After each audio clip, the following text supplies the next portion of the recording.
How to use Google Authenticator with TikTok. Hi everyone, this is Max. I hope you are doing great, so let's start without wasting time. First of all, open up TikTok.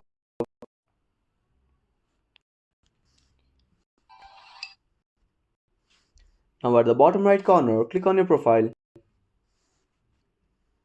Again at the top right corner, tap on the three lines. Now click on Settings and Privacy. Now tap on Security and Permissions. Now click on Two-Step Verifications. Now select Authenticator and tap on Turn On.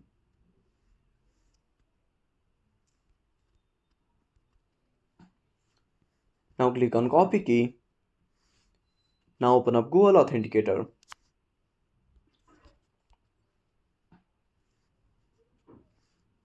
Now tap on the plus icon. Now click on Enter a Setup key.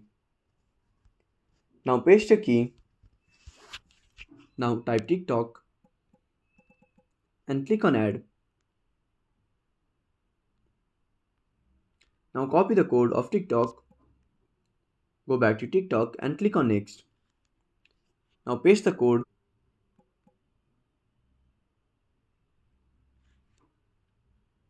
Now enter your phone number and click on Verify.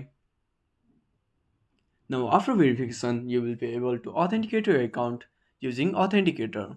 Hi everyone. So that's it. If you found this video helpful, smash that like button and subscribe our channel for more awesome content. Have a burning question about a special topic? Drop down a comment below. This is Max signing off until next time.